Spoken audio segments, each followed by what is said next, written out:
કરી શકે, કોઈ વાંધો નહીં. જે રાજ્યપાલ સાહેબની પુસ્તિકામાં લખાયું છે, અમે રાજ્યપાલ સાહેબની પુસ્તિકાને ફોલો કરીએ છીએ. એમણે જે સ્ટાન્ડર્ડ નક્કી કર્યા છે, કારણ કે અમે સરકારી સંસ્થા છીએ એટલે અમે બહારનું કોઈ કામ ના કરીએ. જે લખાયેલું છે એટલા જ પ્રમાણે કામ કરવાનું અને એ પ્રમાણે પણ રિઝલ્ટ મળે જ છે.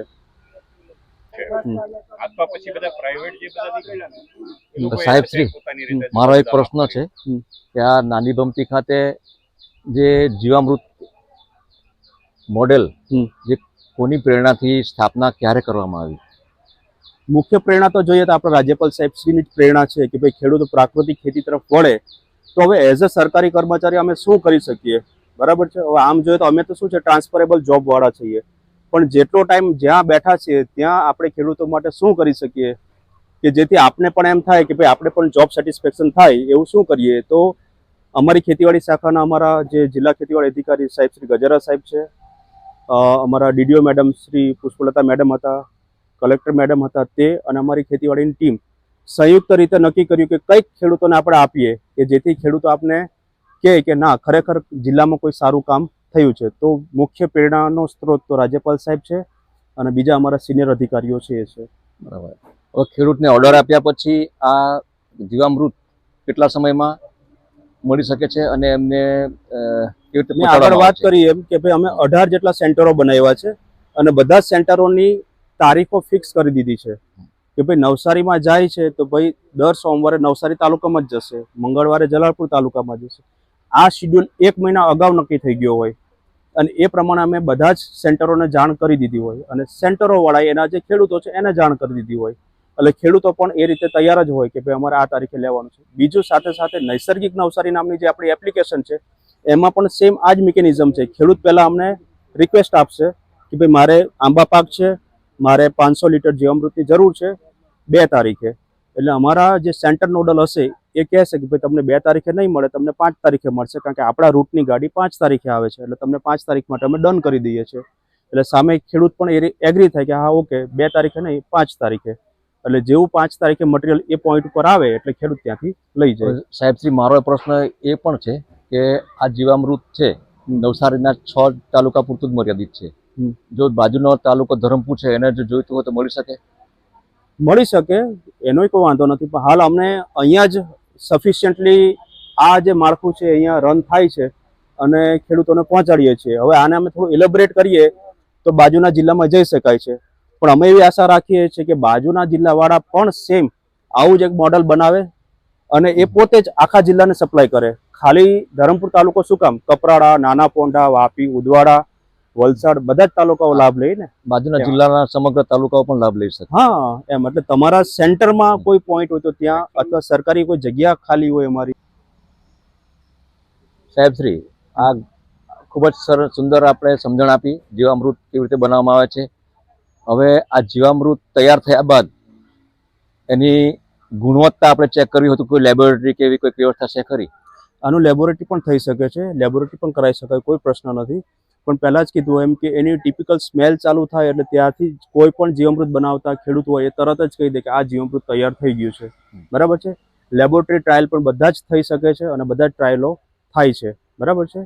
પણ એ બધું ડેઇલી બેઝ પર બધું શક્ય નથી. એટલે શરૂઆતમાં જ્યારે ઇનિશિયલ હોય ત્યારે બધા ટ્રાયલ ને એરર, જે શરૂઆતમાં જે આખું સેટઅપ કરવાનું ત્યારે બધા ટ્રાયલ ને એરર લેવાઈ ગયા હોય અને એ રીતે એક આખો સ્ટાન્ડર્ડ પ્રોટોકોલ બની ગયો હોય એટલે એ પ્રમાણે આપણું કામ અત્યારે ચાલે છે. ખાતર સાથે કમ્પેરિઝન કરીએ તો રાસાયણિક ખાતરનો ઉપયોગ ધીરે ધીરે બંધ થઈ શકે ખરો? આ જે જીવામૃત હોય છે એની અંદર અલગ અલગ પ્રકારના કરોડો બેક્ટેરિયા હોય છે. બેક્ટેરિયામાં નાઇટ્રોજન ફિક્સેશન કરતા પણ બેક્ટેરિયા હોય છે, ફોસ્ફેટ સોલ્યુબલાઇઝિંગ બેક્ટેરિયા પણ હોય છે, ઝિંક માટેના પણ બેક્ટેરિયા હોય છે.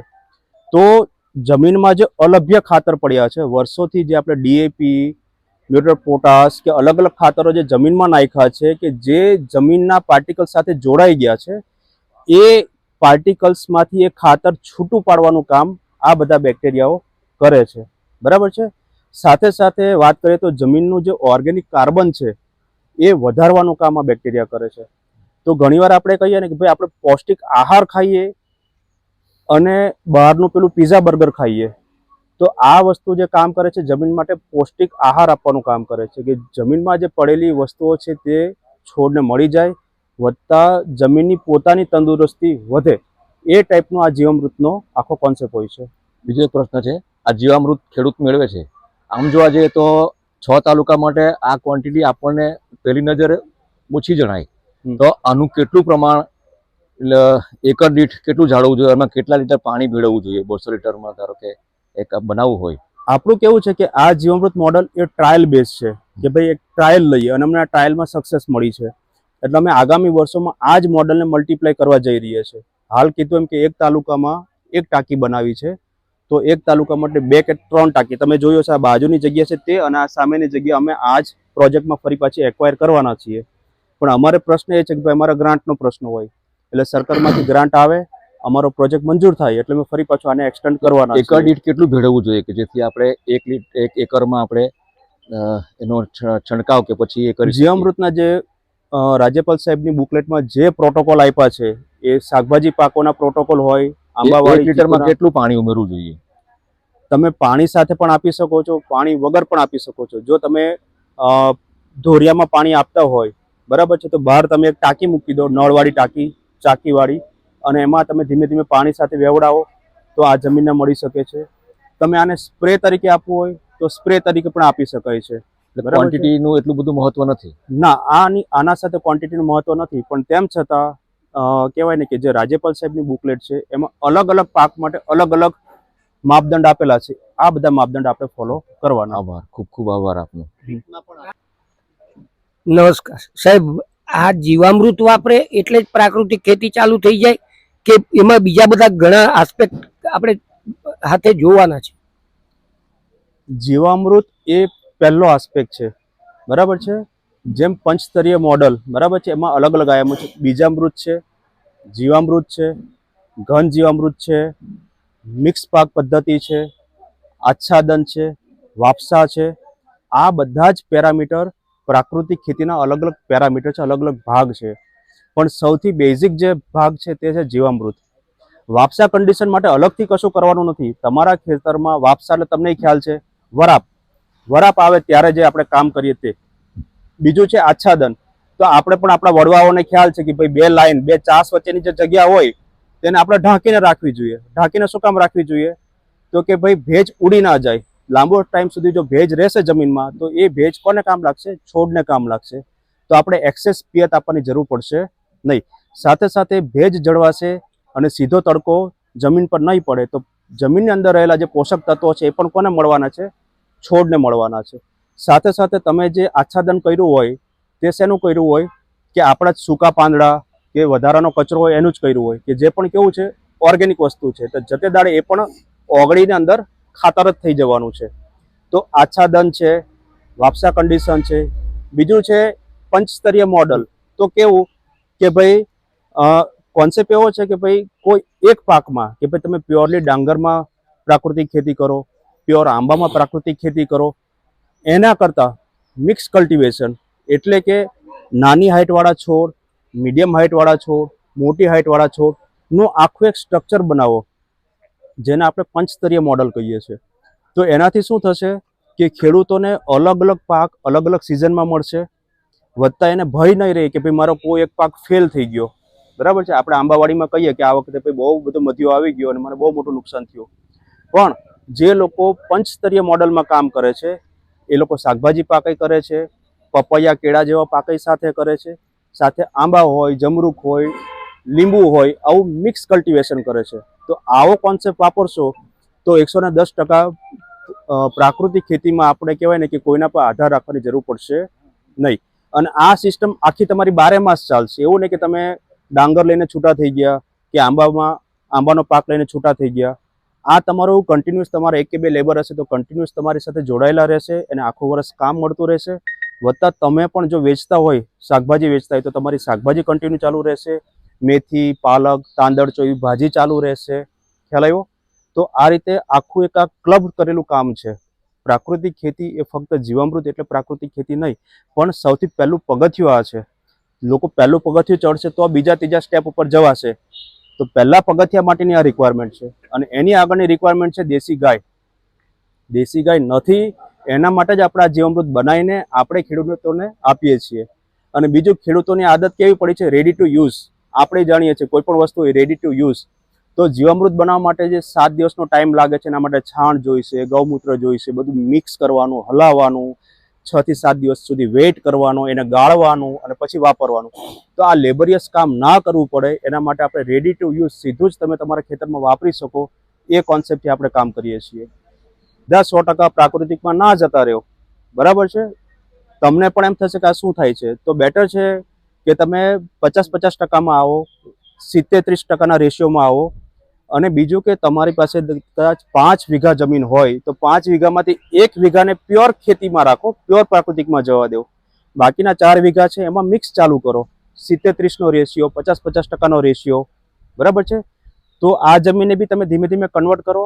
અને એક પેચ કે જે પ્યોરલી તમારી ઘેરે તમે ખાવા માટે રાખવાના છો. આપણે પણ શાક રોટલી દાળ ભાત જોવાના જ છે ને રોજે રોજના. તો તમે પોતે પ્રાકૃતિક વસ્તુ ખાઈ શકો, ઝેર મુક્ત વસ્તુ ખાઈ શકો, એના માટે એક નાનો વાહા 2 વાહાની જગ્યા તમારી પોતાની હોવી જોઈએ કે ત્યાં તમે જે શાકભાજી કરો તે તમારી ઘરે જ વપરાય. અને એ કેસમાં તમે કોઈ પણ પ્રકારનું કેમિકલ વાપરવું નહીં. તો એમાં તમને ખ્યાલ આવશે કે ખરેખર આમાં મને કેવું રિઝલ્ટ મળે છે. હું દીક્ષિત દેસાઈ, ગામ કોલવા, જિલ્લા નવસારી. છેલ્લા 8-9 વર્ષથી સુભાષ પાલેકર પ્રાકૃતિક કૃષિથી પ્રભાવિત પહેલા છું. નંબર વાળા છે ને, હવે પ્રાકૃતિક કૃષિની અંદર જે 5 આયામો છે એમાં જીવામૃત એક આયામ છે. હવે અત્યારે મારા ઘરની કન્ડિશન અને મારી એજના હિસાબે એવું પોસિબલ નથી કે હું દેશી ગાય અત્યારે પાડી શકું, રાખી શકું. એવા સંજોગોમાં હા, જો મારે પ્રાકૃતિક કૃષિ કરવી હોય તો મારે તૈયાર જીવામૃત મેળવવાની જરૂરિયાત ઊભી થાય. તો આજે આપણે જોઈ રહ્યા છીએ હાજલ એ જગ્યા પડી હોય, જીવામૃત તમારા ધ્યાનમાં બનાવવાનો હોય, જે પ્લાન છે અથવા તમારી ગૌશાળાની જગ્યા એ હોય, આપણા માનનીય રાજ્યપાલશ્રીની અમે પ્રેરણાથી અત્યારે ચાલુ કર્યું અને છે. આપણા મતલબ ગુજરાત અમારો શેડ સરકારના તૈયાર થઈ ગયો છે પ્રયાસથી પાછળ આ જીવામૃત પ્લાન જે હવે ચાલુ આ કર્યો પહેલું છે આઈટમ એનું અમારી પૂરી થઈ ગઈ. જીવામૃત હવે નેક્સ્ટ સ્ટેપમાં અમને ઘર બેઠા ખેતરે માત્ર 5 રૂપિયા લીટરના ભાવે મળે છે. તો હું માન્ય રાજ્યપાલ અને આપણા ગુજરાત સરકારનો જેટલો પણ આભાર માનું એટલો ઓછો છે. મારા જેવા ઘણા બધા ખેડૂતો હશે કે જેમને આજે 5 આયામોમાંથી બીજા આયામમાં તો એ કરી શકે, પણ આ ગાય પાળવાનો જે અને જીવામૃત બનાવવાનો જે એ છે એ થોડોક ટિપિકલ પ્રશ્ન છે. તો એવા અમારા પ્રશ્નો જે સોલ્વ કરવા માટે જે આ એક પ્લાન ચાલુ કર્યો છે એ ખરેખર ખૂબ એને માટે આપણા રાજ્યપાલ અને આપણા ગુજરાત સરકારને જેટલા પણ અભિનંદન આપીએ એટલા ઓછા છે. હું અમારા નવસારી જિલ્લાના તમામ ખેડૂતોને એક અપીલ વિનંતી કરવા માંગુ છું કે આ આટલી સરસ યોજનાનો લાભ લે. અસ્તુ.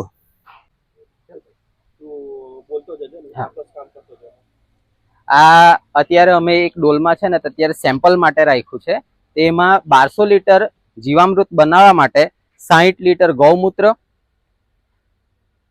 60 કિલો છાણ, ને છાણને કેવી રીતના કે આખું આયરું આપણે એને સ્લરી બનાવી દેવાનું છે, એવી રીતના આપણે નાખતા છીએ.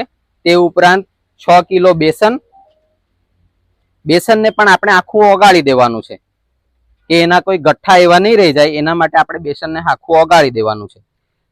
ત્યાર પછી છે જીવંત માટી, વડ કે પીપળા નીચેની અથવા તો આપણે શેડા પાળા પરની આપણે જીવંત માટી કોઈ પણ લઈ શકીએ કે આપણે ત્યાં ખાતર કે એવું કંઈ નાખતા નહીં હોય એવી જગ્યાએથી આપણે 6 મુઠ્ઠી માટી. ત્યાર પછી ગોળ, ગોળને પણ આપણે ઓગાળી દેવાનું છે, 6 કિલો ગોળ લેવાનું છે.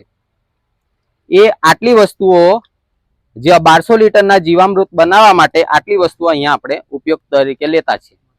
જેવી રીતના આપણે 200 લીટરના બેરલમાં આપણે જીવામૃત બનાવતા છે એના એટલે એવી જ રીતે 1200 લીટરમાં આપણે આટલી વસ્તુઓ નાખવાની થતી છે. આપણે વાત કરીએ છીએ કે ભાઈ અમારી આ 1500 લીટરની કેપેસિટીની ટાંકી છે કે જેની અંદર અત્યારે અમે 1200 લીટર જીવામૃત બનાવીએ છીએ. 1200 લીટર જીવામૃત બનાવવા માટે સૌથી પહેલા તો જોઈશે આપણે પાણી. તો પાણીને લેવા માટે અમે વાલ સિસ્ટમ મૂકી દીધી છે કે સીધો અમારું આ નળથી પાણી અહીંયા પહોંચી જાય. અને આ પાણી પહોંચાડવા માટે અમે આ રીતે મોટી ટાંકી મૂકી છે કે આ મોટી ટાંકીમાંથી જ્યારે પણ અમારી જે ટેન્ક ખાલી થાય એ ટેન્ક અમે ભરી શકીએ. ત્યારબાદ જે આપણે આગળ સમજાવ્યું એમ અલગ અલગ જે વસ્તુઓ છે બેસન છે, ગોળ છે, ગૌમૂત્ર છે, છાણ છે અને માટી, આ બધી વસ્તુને સ્લરી બનાવીને આપણે ઉમેરી દઈએ છીએ. ત્યારબાદ અમે આ એરેટર સિસ્ટમ ચાલુ કરીએ છીએ. હવે એરેટર અત્યારે તમે જોતા છો આમાં બબલિંગ થાય છે. તો આપણે જીવામૃત બનાવવા માટે સૌથી અગત્યનું છે કે ભાઈ આ આપણી એરોબિક સિસ્ટમ છે. માર્કેટમાં બે સિસ્ટમ જીવામૃત બનાવવા માટેની છે, એક છે એરોબિક, એક છે અનએરોબિક. એટલે કે તમે જોયું છે પેલી ટ્યુબ વાળી સિસ્ટમ, તો ટ્યુબ વાળી સિસ્ટમ છે એને અનએરોબિક કહેવાય, કે જેમાં અલગથી ઓક્સિજન મળતો નથી. જ્યારે આપણા કેસમાં આપણે આમાં પૂરતો ઓક્સિજન આપીએ છીએ, એટલે આપણા બેક્ટેરિયાઓ એરોબિક બેક્ટેરિયા કહેવાય. અને એને ઓક્સિજન પૂરું પાડવા માટે આ જે તળિયું છે, આના તળિયામાં નીચે બરાબર છે આ રીતે પાઇપ મૂકેલી છે. આ પાઇપમાં અમે ઝીણા ઝીણા કાણા પાડી દીધા છે, કે જે કાણા શું કરે છે, હવા બહાર કાઢે છે. અને આ ટ્યુબ એકદમ તળિયે રહે એના માટે આપણે કોઈ વજન મૂક્યો છે. એટલે બધી જ ટાંકીમાં આ રીતે રાઉન્ડ શેપમાં ટ્યુબ મૂકી છે, કે જે એર આપે છે. અને એ એર ના લીધે આખી ટાંકી નીચેથી તળિયેથી હલે છે. એટલે નીચે રહેલા તમામ બેક્ટેરિયાને પણ ઓક્સિજન મળશે, અને એમ કરતા ઉપર સુધીના તમામ બેક્ટેરિયાને ઓક્સિજન મળશે, વત્તા ટાંકી કન્ટિન્યુઅસ હલતી રહેશે. આપણું કામ મુખ્ય હતું કે ભાઈ આને મિક્સ કેમ કરવું. અમારા માટે બહુ મોટી ચેલેન્જ આ હતી કે ભાઈ રોજ 200 લીટરને હલાવવા માટે જો મજૂર જોઈએ, તો આ 1200 લીટરને હલાવવા માટે કેટલી બધી આપણે ફોર્સ લગાવવો પડશે. કોઈ એવું મોટું મિકેનિઝમ ઉપર ગોઠવીએ, કોઈ ઉપર એવી કોઈ મોટર મૂકીએ, કોઈ ટાઈમર વાળી સિસ્ટમ, પણ એ બધી સિસ્ટમોને અમે વાપરી જોઈ, અમને ધ્યાનમાં ના આવ્યું. અને છેલ્લે અમારા આ કોન્સેપ્ટ અમારા મગજમાં બેઠો કે એરેટર સિસ્ટમ જે માછલી ઘરમાં કામ કરે છે, તે જ રીતે આપણે અહીંયા પણ ઓક્સિજન પૂરો પાડીએ તો એકદમ નજીવા કોસ્ટમાં અમે આ પ્રોડક્ટ અમે તૈયાર કરી દીધી. બરાબર છે. તો કોઈ પણ ખેડૂત મિત્રોને જો પોતાના ઘરે પણ બનાવવું હોય તો એ પણ. અચ્છા, બીજું અમે નવસારી જિલ્લાની સખી મંડળની જે બહેનો છે એને પણ અમે નાના જીવામૃત મોડેલ બનાવવા માટે આપ્યા છે, કે એ લોકોને જે માછલી ઘરમાં જે એરેટર આવે ને એવા એરેટર અમે એ લોકોને આપ્યા છે, કે એ નાનું એરેટર અને ડ્રમ 200 લીટરનું, નાના ડોલ ને તગારા, આમ કરીને બહેનોનું જે સખી મંડળ હોય 8 થી 10 બહેનો, તો એ લોકો પણ પોતાની જાતે જીવામૃત બનાવે અને સખી મંડળની બહેનો અને એ જે તે ગામના ખેડૂતો પણ એનો લાભ લે. Same concept. આ દરરોજ અમે 10 થી 15 મિનિટ સવારના ટાઈમમાં ચલાવીએ છીએ, અને સેમ 4-5 વાગે ફરી પાછું સવાર સાંજ. એ 10-10 મિનિટમાં પણ અમને બહુ સારું રિઝલ્ટ મળે છે. ઇનિશિયલી અમે એને 3 ટાઈમ ચાલુ રાખવાનું ચાલુ કરેલું હતું, સવાર, બપોર, સાંજ. પણ સવાર સાંજમાં પણ અમને રિઝલ્ટ મળે છે. સાથે સાથે આગળની પદ્ધતિ એવી હતી કે ભાઈ 7 દિવસે જીવામૃત તૈયાર થાય, પણ અમારું જીવામૃત 5 દિવસે જ આ જીવામૃત તૈયાર થઈ જાય છે. બીજો ફાયદો એવો છે કે એવું નથી કે ભાઈ બહુ વધારે પરિપક્વ થઈ ગયું તો શું થાય. જેટલું વધારે પરિપક્વ હશે એટલા અંદર બેક્ટેરિયા વધારે હશે. બરાબર છે. તો 5 દિવસને બદલે 6 દિવસ થશે તો પણ એમાં બેક્ટેરિયાની ક્વોન્ટિટી એટલી જ હશે, કાં તો એનાથી વધારે હશે. અને સેમ એ અહીંયાથી મટીરિયલ નીકળી જાય છે. હું તમને બતાવું મટીરિયલ આપણે બહાર આપીએ કેવી રીતે છે.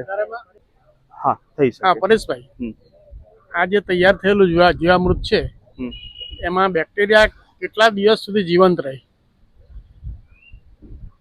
મૂળ કેટલા દિવસમાં વાપરવું જોઈએ? મૂળ આમાં જે આપણે ચણાનો લોટ નો જે ઉપયોગ કરીએ છીએ એ પ્રોટીન તરીકે કામ કરે છે, જે ફીડિંગ મટીરિયલ તરીકે કામ કરે છે. અને ગોળ જે છે એ સુક્રોઝ આપે છે. બરાબર છે. તો ગોળ અને બેસનનું કામ આ જ છે કે ફીડિંગ કરવું અને મલ્ટીપ્લાય કરવું. બરાબર છે. બેક્ટેરિયા આવ્યા ક્યાંથી? તો કે છાણમાંથી આવ્યા. બરાબર છે. તો આ 7 દિવસે કે 6 દિવસે જે આપણી સાયકલ તૈયાર થાય છે એને તમે 10 થી 15 દિવસ સુધી આરામથી તમારા ખેતરમાં વાપરી શકો છો. ત્યાં સુધી કોઈ આને તકલીફ રહેતી નથી. પરેશભાઈ, આ જીવામૃત જમીનમાં જે સુસુપ્ત અવસ્થામાં પડેલા છે નાઇટ્રોજન, પોટાશ, એને છૂટા પાડીને ઝાડને કે જે પાકને આપે, આપણે એકદમ આનો ઉપયોગ કરવા માંડીએ કાયમી ધોરણે અને બીજા રાસાયણિક ખાતર બંધ કરીએ તો જમીનમાં પછી નાઇટ્રોજન, પોટાશનો જથ્થો ઘટે. ત્યાર પછી આપણે શું સપ્લાય આપવું જોઈએ જમીનને? વાત કરીએ તો જે પહેલા આપણા વડવાઓ પ્રાકૃતિક ખેતી જ કરતા હતા, ત્યારે આપણે દેશી ગાયનું છાણ અને એ બધું જ વસ્તુ વાપરતા હતા. ધીમે ધીમે આપણે યુરિયા, ડીએપી પર આવ્યા અને એક દાયકો એવો ચાલ્યો. આમ તો ગણીએ તો લગભગ 30 થી 40 વર્ષ એવા ગયા કે આપણે કન્ટિન્યુઅસ રાસાયણિક ખાતર જ જમીનમાં વાપર્યા છે. તો જે લભ્યતાની વાત કરીએ તો ડીએપી જેવું ખાતર છે એ મોટાભાગનું ખાતર જમીનમાં પડેલું જ છે, જેના કારણે પહેલાના સમયમાં જે હળથી ખેતી થતી હતી એના બદલે ટ્રેક્ટર આવ્યો, અને ટ્રેક્ટરમાં પણ હવે તમે જોશો તો સૌથી મોટા એચપી વાળા 45 HP થી લઈને આગળના એચપી વાળી મોટરો મતલબ એવા ટ્રેક્ટર તમે યુઝ કરતા થઈ ગયા. એનું કારણ એવું છે કે જમીન એટલી કડક થઈ ગઈ. હવે જમીન કડક થવાનું કારણ શું છે કે અંદર રહેલો જે DAP ખાતર છે એના જે મોલિક્યુલ છે તે જમીન સાથે એટલા બધા કડક રીતે જોડાઈ ગયા છે કે જેના કારણે આપણી જમીન હાર્ડ થઈ ગઈ છે. આમ જોઈએ તો ઘણા લાંબા ટાઈમ સુધી આપણી જમીનને બહારથી કોઈ ખાતર આપવાની જરૂર રહેતી નથી. તેમ છતાં જો ખેડૂતોના મનમાં એવું થાય કે ભાઈ આ ખાતર મતલબ આ બેક્ટેરિયાએ મારી જમીનમાં રહેલો બધું જ જૂનું ખાતર વાપરી લીધું છે, તો હવે મારે શું કરવું? તો આના માટે બીજો કોન્સેપ્ટ છે આપણો ઘન જીવામૃત. તો પહેલો આયામ જીવામૃતનો છે, બીજો આયામ ઘન જીવામૃતનો છે. તો જેમ છાણિયું ખાતર આપણે વાપરીએ છીએ, પડવાશ બી ખરો ને? લીલો પડવાશય કરી શકો છો તમે, બરાબર છે. આંતરપાક પદ્ધતિમાં જે પાકના રેસિડ્યુ તમે જમીનમાં પાછા ભેળવો એ પણ આપણા માટે ખાતર જ છે, બરાબર છે. અને રેડીમેડ ઘન જીવામૃત પણ હવે બજારમાં મળતું ચાલુ થઈ ગયું છે સરકારી સંસ્થાઓ. એટલે અમે પણ અત્યારે ટ્રાયલમાં છીએ કે ટૂંક સમયમાં અમે પણ અમારું પોતાનું ઘન જીવામૃત બનાવીને ખેડૂતોને સપ્લાય કરવાના છીએ. તો પહેલો આયામ બીજામૃત છે અને બીજો છે ઘન જીવામૃત. તો આ રીતે આપણે આપણી જમીનમાં જૂની કોઈ પણ વસ્તુઓ જે પડી હોય તે વપરાઈ ગયા પછી પણ પૂરેપૂરું પ્રોડક્શન લઈ શકીએ છીએ.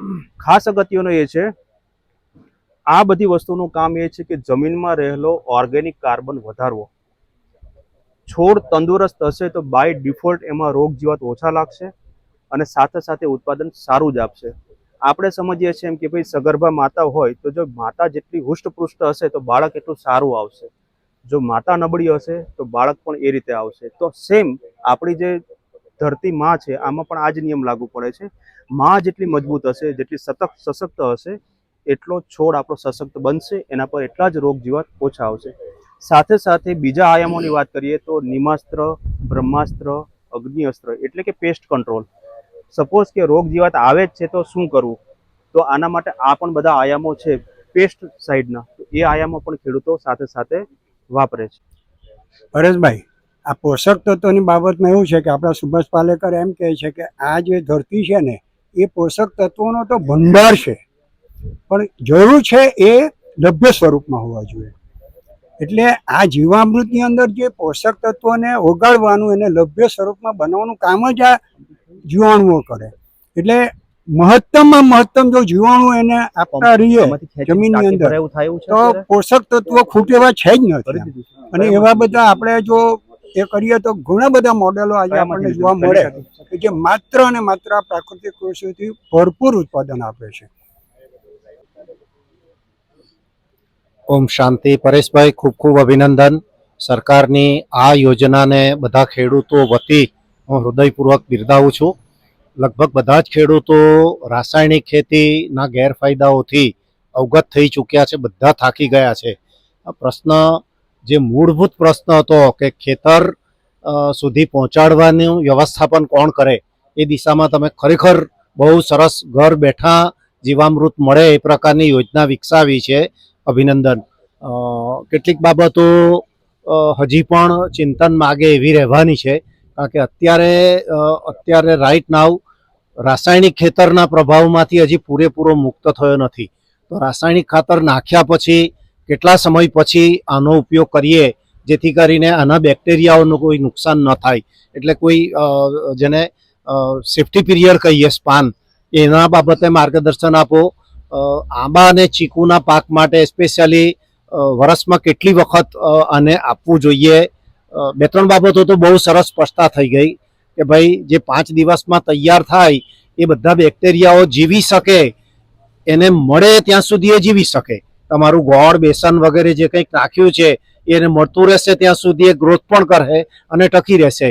એના પછી જો તમે એનો ઉપયોગ કરવા જશો તો એની ગુણવત્તા જોખમાશે બેક્ટેરિયાની. આવું અર્થઘટન કરી શકાય મને લાગે ત્યાં સુધી.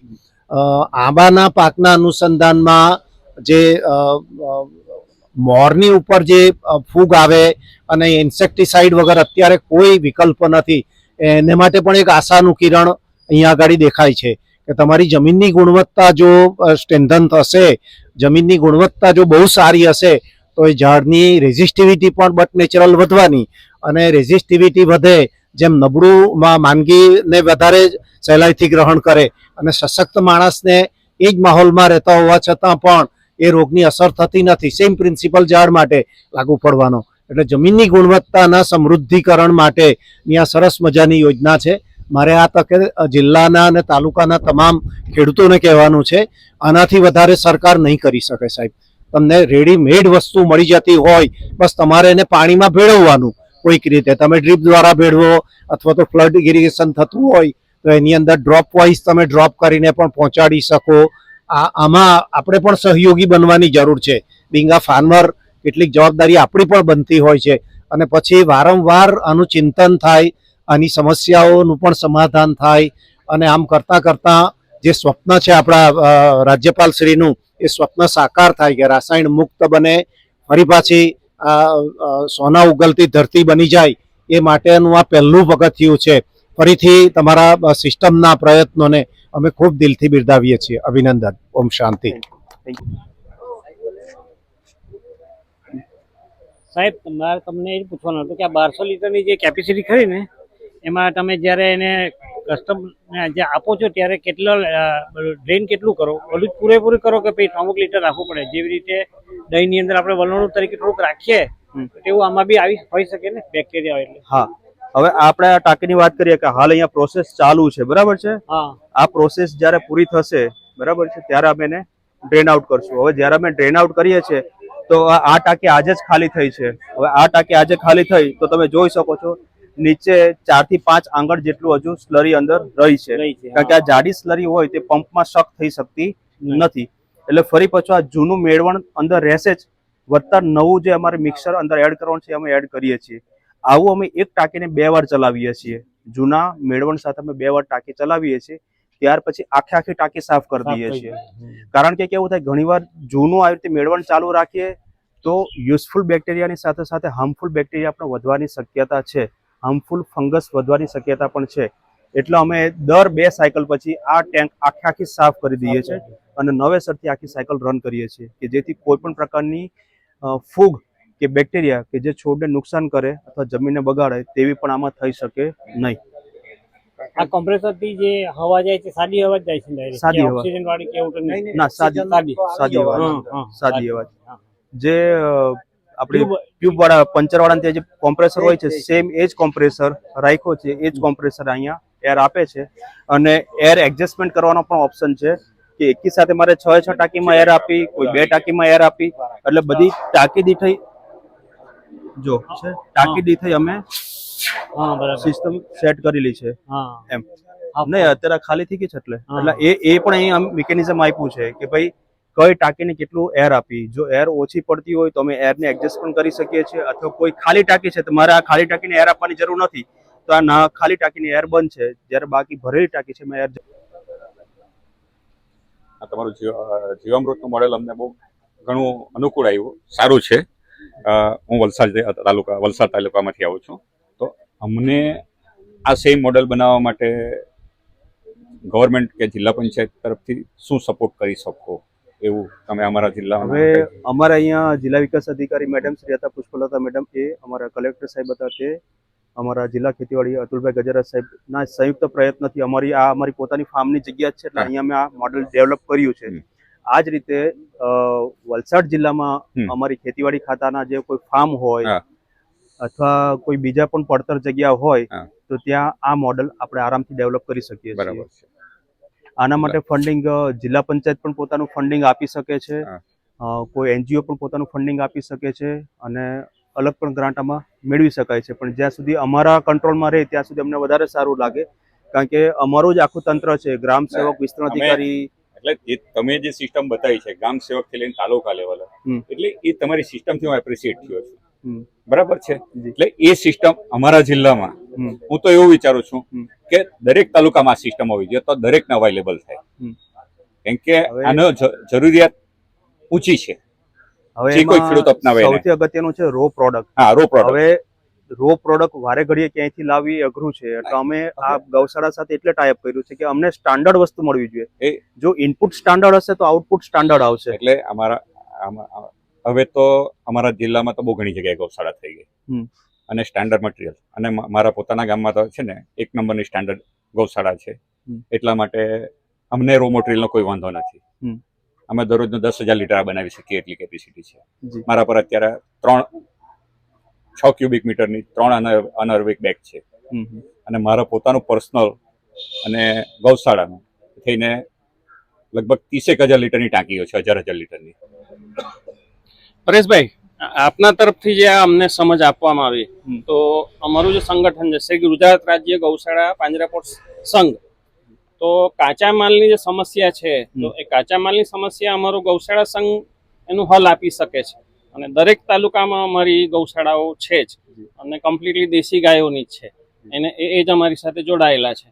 આપણે સાથે મળીને સહકારથી દરેક તાલુકામાં એક મોડેલ ઊભું કરીએ. એમને જે કીધું વલસાડ જિલ્લામાં દરેક તાલુકામાં થાય, તમારા નવસારીમાં પણ છે તે દરેક તાલુકામાં થાય. તો આ બાબતે આપનો સહકાર મળશે એવી અમે અપેક્ષા રાખીએ છીએ. અને આપે અમને આમંત્રિત કર્યા અને જે દિલથી જે સમજ આપી, સરકારી અધિકારી તરીકે તમે બાય હાર્ટ કામ કરી રહ્યા છો એ દેખાઈ રહ્યું છે. અને આમાં જે તમારો જે પ્લસ પોઈન્ટ જે અમને જે દેખાય છે, ટોટલી તમારું ઓટોમાઇઝેશન છે, સૌથી બેસ્ટ છે. કારણ કે અત્યારે હવે મજૂરોની તકલીફ હજુ વધશે, ખેતીમાં મજૂરો આવવા નથી માંગતા. તો હવે ઓટોમાઇઝેશન પર દરેક ખેડૂતે જવા પડશે. અને રાસાયણિક ખેતીમાંથી તો બહાર આવવા જ પડવાનું, બધા જાણતા જ છે. પણ એક બે ખેડૂતે કીધું એમ રેડી ટુ યુઝ જો મળે તો બધા તૈયાર છે વાપરવા માટે. અને તમે જે સોલ્યુશન આપ્યું એ અમારા માટે ખૂબ જ પ્રેરક બનશે. બીજો અમારો કોન્સેપ્ટ એવો હતો કે ભાઈ હાલ ખેતી કોણ કરે છે, તો જે મોટી ઉંમરવાળા છે એટલા લોકો જ ખેતી કરે છે. અમારા જેવા જુવાન કોઈ ખેતી કરતા નથી. તો એને ખેતીમાં પાછા કેમ વાળવા? તો અમે અલગ અલગ મોડલમાં કામ કરીએ છીએ. પહેલું મોડલ છે અમારું જીવામૃત મોડલ, કે જે અમે અહીંથી પ્રોવાઈડ કરીએ છીએ. ત્યાર પછી ખેડૂતો પાસે જે માલ તૈયાર થાય, તો અમે તમારા તૈયાર માલને, પ્રાકૃતિક પ્રોડક્ટને પણ અમે વેચી આપીએ છીએ.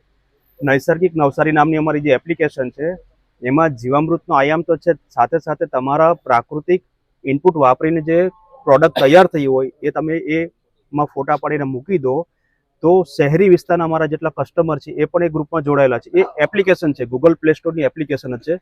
તો એ સીધા તમને ફોન કરીને તમારે ત્યાંથી તમારા રીંગણ, ટામેટા, મરચાં બધું જ લઈ જશે. સાથે સાથે નવસારી પારસી હોસ્પિટલની લાઇનમાં આગળ જયશંકર પાર્ટી પ્લોટ છે, એની બાજુમાં આપણું શોપિંગ સેન્ટર છે, સરકારી શોપિંગ સેન્ટર. ત્યાં અમે 10 દુકાનો સ્પેશિયલ આના માટે ભાડે રાખી છે કે ભાઈ ખેડૂતો ત્યાં આવીને પોતાનું પ્રોડક્ટ મૂકે અને વેચે. સેમ અમે દરેકે દરેક તાલુકામાં અત્યારે આ સેન્ટર ઊભા કરીએ છીએ. ફક્ત અમે ખેડૂતોને જીવામૃત આપીને સ્ટ્રેન્થન કરવા નથી માંગતા, એમની એન્ડ પ્રોડક્ટને પણ અમે બાયબેક કરાવીએ અથવા તો યોગ્ય કન્ઝ્યુમર સુધી પહોંચાડવા માટેના પણ અમારા પ્રયત્ન ચાલુ છે. હાલ નવસારી, જલાલપુર, ગણદેવી, ચીખલી, ખેરગામ અને વાસ્તર બધા જ પોઈન્ટ ઉપર અમે એક નવા સેન્ટર ઊભા કરી દીધા છે કે જ્યાં પેદાશો તૈયાર થાય તો જે તે ખેડૂત સીધો લાવીને ત્યાં વેચી શકે. એટલે વચેટિયાવાળી સિસ્ટમ નીકળી જાય, વત્તા તમારી ફ્રેશ શાકભાજી કન્ઝ્યુમર સુધી ફ્રેશ રીતે પહોંચી શકે. અને જેમ ફેમિલી ડૉક્ટરનો કોન્સેપ્ટ છે તે રીતે ફેમિલી ફાર્મરનો કોન્સેપ્ટ ઉપર અમે જઈ રહ્યા છીએ કે જેથી તમે એક ફાર્મર સાથે આજુબાજુની એક આખી સોસાયટી જોડાઈ જાય અને તમારી સાથે સીધું ટ્યુનિંગ કરી દે.